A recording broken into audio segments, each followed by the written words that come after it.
हम ये बात भी करेंगे कि बरसात के मौसम, बरसात की रिमझिम और शैलेंद्र जी का क्या ताल्लुक था। ये आज का जो आयोजन है ये सही मायनों में राष्ट्रीय ही नहीं बल्कि अंतरराष्ट्रीय आयोजन हो गया है, इसलिए क्योंकि कविता जी के बेटे और बहू आशीष गुप्ता और ईरा बजाज दुबई से आए हैं, अमला जी दुबई से इस कार्यक्रम के लिए पधारी हैं, तो जाहिर है कि दरबार के लोग भी मौजूद हैं।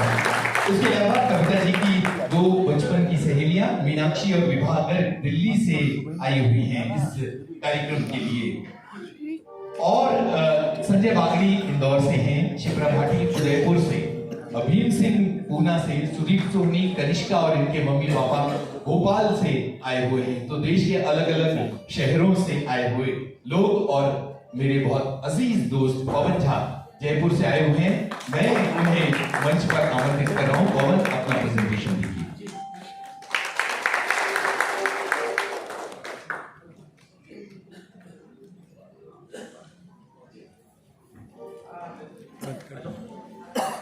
मेरे गुरु गुलजार साहब यहाँ आज मेरे को जिंदगी में 25 साल में शायद पहली बार उनके सामने कुछ पेश कर रहा हूँ, और साथ में अमला दीदी जो मेरी बड़ी बहन जैसी हैं और जिनको हमने छू लिया तो हमको लगता है हमने शैलेंद्र को छूआ, तो क्योंकि उनमें शैलेंद्र का खून है, शैलेंद्र की छाया है, तो उनकी छाया में हमें शैलेंद्र की छाया मिलती है।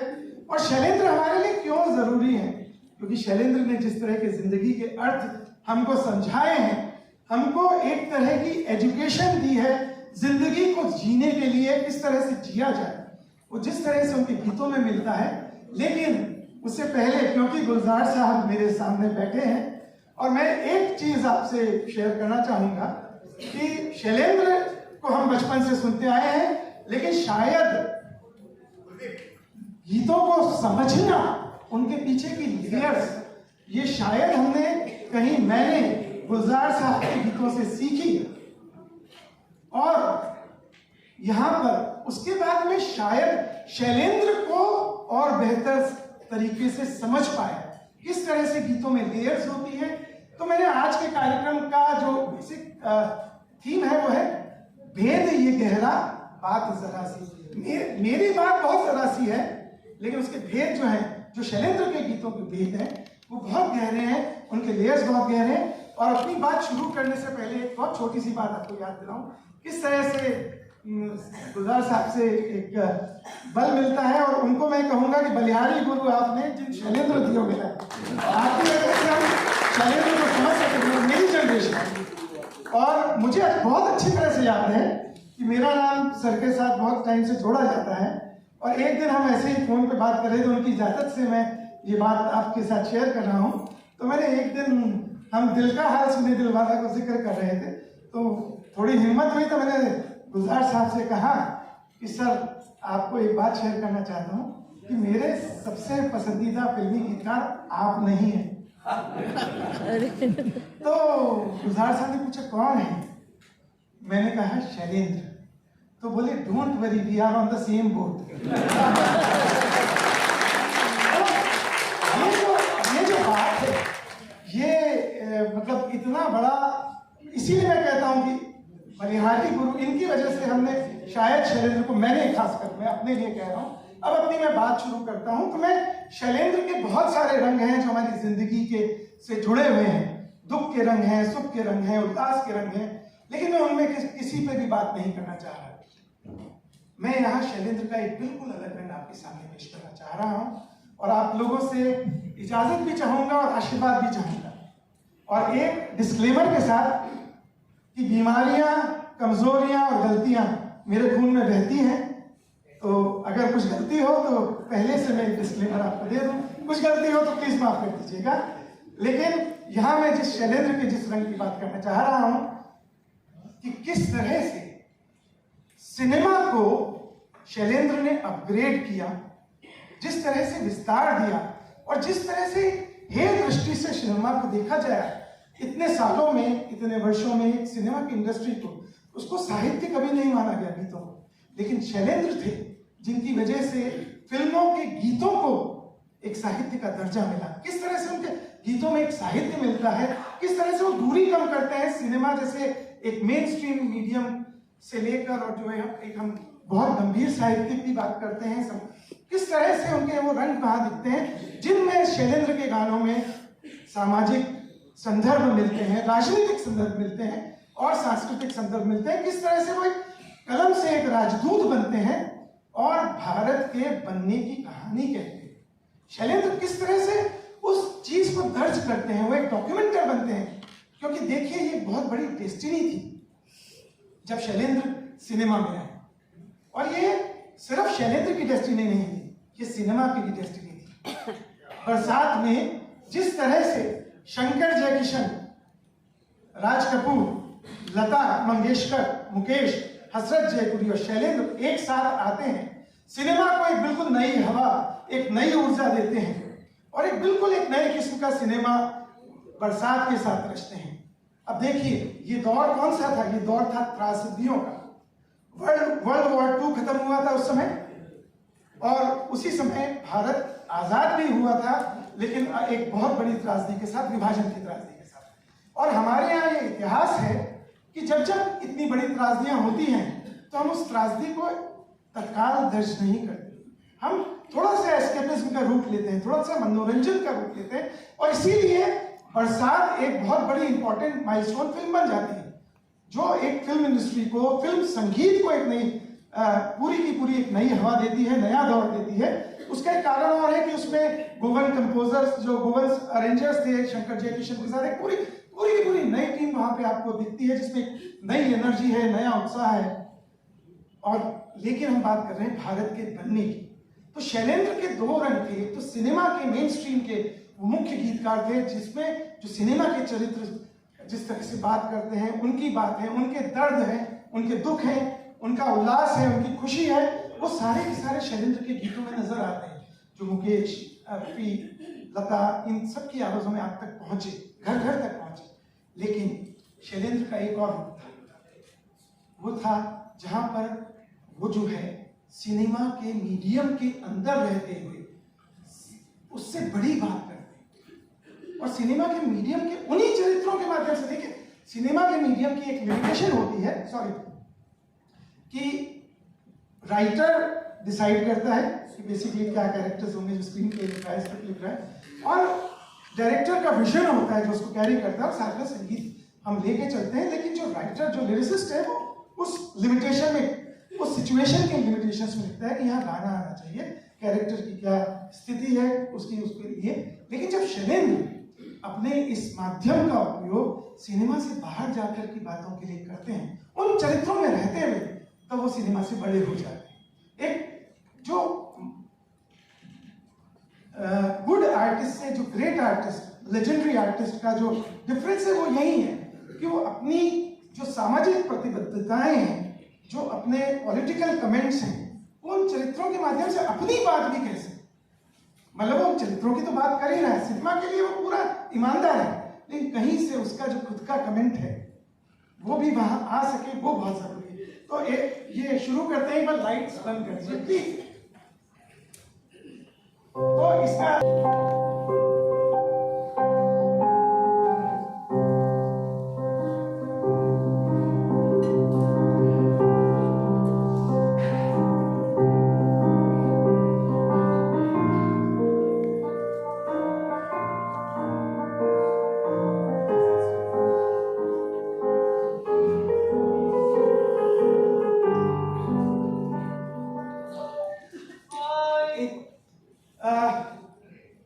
एक्चुअली इस प्रस्तुति का जो शीर्षक था वो पहले था तू जिंदा है, लेकिन मुझे बताया गया कि एक और कार्यक्रम है जिसमें तू जिंदा है का शीर्षक आने वाला है, तो फिर मैंने लास्ट मोमेंट पे इसको थोड़ा सा शीर्षक में फेरबदल किया है। लेकिन जो संदर्भ है वो वही है, और सबसे इंपॉर्टेंट बात है, अभी हमने बात की कि शैलेंद्र का एक रंग था बरसात के साथ जुड़ा, जो उनके चरित्रों के गीत थे, जो खुशी के गीत, दर्द के गीत, अलग अलग जो जिंदगी के रंग हैं उसके गीत थे। लेकिन जो उनका जो सोशल कमेंट था, जो पॉलिटिकल कमेंट था, वो उतना ही इंपॉर्टेंट था। और कहीं ना कहीं जिस तरह से भारत बना, आजाद भारत भी की यात्रा भी शैलेंद्र की जो क्रिएटिव यात्रा है उसके साथ बनी और उसी के साथ चली, तो किस तरह से उन्होंने दर्ज किया, तो अब हम जिस मोमेंट की बात कर रहे हैं वो इंडियन सिनेमा का one of the most milestone moments है, और ये हिंदुस्तानी इतिहास को इतनी खूबसूरती से दर्ज करता है ये जो मोमेंट है।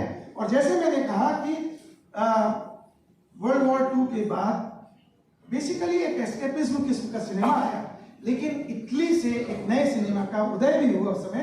विक्टोरिया डी सिका ने जब बाइसिकल थीफ बनाई और एक नियो रियलिज्म का जो कॉन्सेप्ट सिनेमा में आया कि जितना रियलिटी के करीब है। सिनेमा अमूमन एक मैजिकल मीडियम माना जाता है जहाँ पे फैंटेसी एक बहुत इंपॉर्टेंट रोल प्ले करती है, जहाँ पे किरदार जो है लार्जर देन लाइफ है। लेकिन जहाँ इटालियन वेव आई नियो रियलिज्म की, तो सबसे पहले उसको जो बंगाली आर्टिस्ट थे हमारे विमल रॉय और उनका जो पूरा ग्रुप था, उसमें सलील चौधरी भी आए, उनकी कहानी पर एक फिल्म बनी जो शैलेंद्र के लिए उनकी सामाजिक प्रतिबद्धताओं को दर्शाने का एक माध्यम बनी। और ये जो गीत है, बहुत छोटा सा अंश हम प्ले करेंगे, ये भारतीय इतिहास का भी एक माइलस्टोन सॉन्ग है। क्यों? क्योंकि इस गीत को मैं नाम देता हूं पलायन गीत। एक बार थोड़ा सा प्ले करेंगे फिर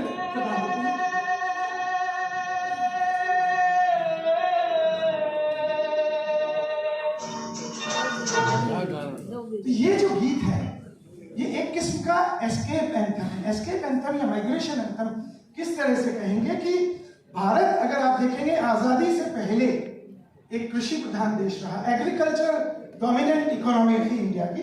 और कारण ये था, जो ब्रिटिशर्स थे जब 200 साल उन्होंने हुकूमत की, तो एक तरह से उन्होंने भारत की अधिकतर लैंड को एग्रीकल्चर लैंड में कन्वर्ट कर दिया। एंड एग्रीकल्चर लैंड में कन्वर्ट कर दिया ताकि उनके प्रोड्यूसर्स यहाँ वो भारत की धरती को यूज कर सके। और भारत जो है जिस समय आजाद हुआ उस समय करीब 85% आबादी जो है वो एग्रीकल्चर के किसी सेक्टर में इन्वॉल्व थी। अनफॉर्चुनेटली उस जो वो सेक्टर था उसको कभी भी एक सोशल सिक्योरिटी नहीं मिली। उसको अंग्रेजों ने अपने वेस्टेड इंटरेस्ट के लिए यूज किया और हमेशा वो लोग हैंड टू माउथ रहे। तो उस कैटेगरी के साथ क्या था, जिसने जो सबसे बड़ी इतनी डोमिनेंट कैटेगरी थी वो हमेशा जो अपनी लिविंग के लिए हैंड टू माउथ रहे। तो उनके यहाँ कभी भी कोई स्पेशल ओकेजन आता था, चाहे वो शादी का मोमेंट हो, चाहे वो कोई एक्सीडेंट हो, तो उन सब केसेस में उनके पास कोई सोशल सिक्योरिटी नहीं होती थी, ना गवर्नमेंट ने दी, ना ब्रिटिशर्स ने दी। तो उनको उस समय जो एक हमारे यहाँ जो जमींदारों की क्लास थी वो कर्जा लेते थे। ये फिल्म मूलतः उसी के ऊपर है, लेकिन हम वहां की बात नहीं करेंगे। सबसे बड़ी बात क्या हुई उस दौर में उन सब लोगों के सामने, एक सबसे बड़ी समस्या क्या हुई कि जब वो कर्जे के उसमें आए, जब कोई भी ऐसी इवेंट हुई, शादी है घर में, तो वो अपने जेवर बेच के या जमीन बेच के गिरवी रख के कहीं से पैसा ले रहे हैं। अगर एक्सीडेंट हो गया तो जमींदार के पास पैसा। और वहां पे वो जो एक शोषक और शोषित के बीच का जो फर्क है, जो कि अंग्रेजों के दौर में स्थापित हो गया था, जब जमींदार लोकल लेवल पे ड्राइव कर रहे थे उनकी गवर्नमेंट को, तो ये जो वर्ग था बहुत ज्यादा प्रभावित हुआ। तो शैलेंद्र ने इस वर्ग के लिए, इसके प्रतिनिधित्व के लिए ये पलायन गीत लिखा, जो उस फिल्म के कैरेक्टर और सिचुएशन के लिए था। और ये पलायन गीत किसका है? ये है किसान से मजदूर बनने की कहानी। जब आजाद हुआ भारत, तो भारत का सबसे बड़ा फोकस क्या था? हम लोगों ने सबसे बड़ी प्रॉब्लम भी क्या की पॉलिसी में कि हमने कुछ अर्बन सेंटर्स को डेवलप किया। वहां पे जो रूरल माइग्रेशन हुआ, क्योंकि उन लोगों के पास गांव में कोई डिग्निटी नहीं बची थी, कर्ज में डूबे हुए थे, पैसे नहीं थे, और हर बात में जमींदार उनसे हर चीज में पैसा दे रहा था। वो अगर एक फसल अपनी मेहनत से कमाते भी थे तो उसका अधिकतर हिस्सा जमींदार ले जाता था।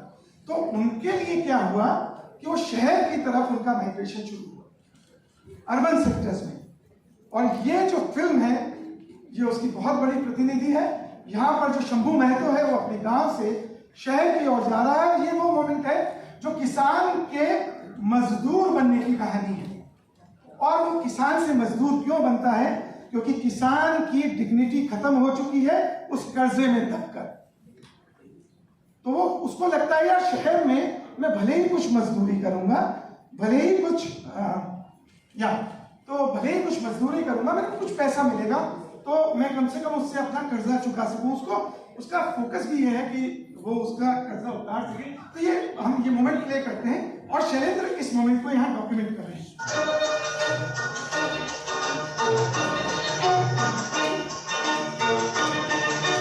धरती कहे उगार के बीज बिछा दे प्यार के मौसम मीठा जा। देखिए शैलेंद्र उन चरित्रों के माध्यम से कितनी बात करते हैं। बहुत लंबी बात नहीं है, मैं 4-5 चीजों में बस ये बात खत्म करूंगा। वो शंभू महतो यहाँ से कलकत्ता पहुंचता है। यहाँ हम फिल्म के क्राफ्ट पे बात नहीं करेंगे, हम किसी और एंगल पे बात नहीं करेंगे, हम केवल शैलेंद्र की कंट्रीब्यूशन पे बात करेंगे, किस तरह से शैलेंद्र अपनी बात करते हैं। तो उन्होंने ये पलायन गीत लिखा, लेकिन जब शंभू महतो शहर पहुंचते हैं और वहां पर वो किसान जो है एक रिक्शा वाला बनता है। रिक्शा वाला जो है उसके पास रहने को घर नहीं है, रात में वो रिक्शा चला के लौट रहा है। और जो ये मजदूर थे जो शहरों के निर्माण के लिए गांव से पहुंचे माइग्रेशन करके, उनके पास रहने की जगह नहीं है, लेकिन वो क्या है, मस्ती है उनके पास। तो रात में वो बस्ती में मस्ती में बैठ के गा रहे हैं हम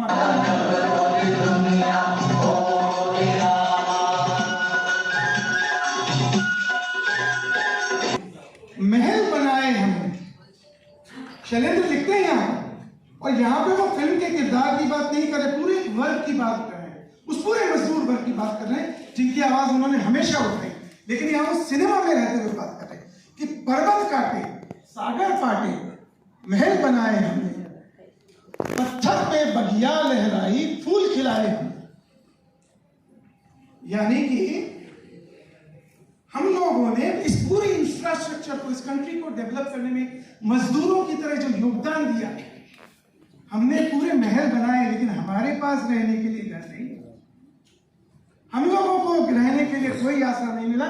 तो ये कहाँ गा रहे हैं, बस्ती के लोग नीचे बैठ के गा रहे हैं। थोड़ा सा आगे लीजिए। हमारी हुई ना हमारी, हम लोगों ने ये दुनिया बनाई पर हमारे लिए जगह नहीं है। ये उस मजदूर क्लास की कहानी आज भी है, आज भी उतना ही रेलेवेंट है। तो लेकिन यहाँ पर शैलेंद्र का ये जो आक्रोश है या जो अंदर का एक गुस्सा है, वो अभी तक सरकार के लिए नहीं है, क्योंकि भारत को आजाद हुए तो केवल 4 साल 5 साल ही हुए। तो अपना पूरा समय देख रहे हैं कि उसको समय लगेगा। तो यहाँ उनका जो गुस्सा है वो भगवान से, नियति से, हो मोरे रामा। यहाँ पे वो जो अपनी बात कर रहे हैं वो किसी के अगेंस्ट नहीं कर रहे, वो रामा से कर रहे हैं, हो मोरे रामा, अजब तोरी दुनिया हो मेरे रामा। उनका जो गुस्सा है उस नियति, उस डेस्टिनी के लिए। अगले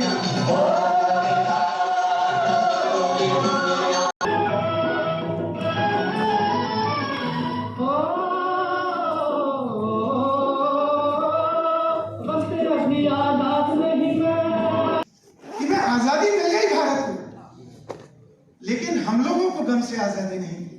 और इस बात की खुशी है कि भारत को आजादी मिल गई है, हम एक आजाद देश में सांस ले रहे हैं, लेकिन फिर भी आबाद नहीं।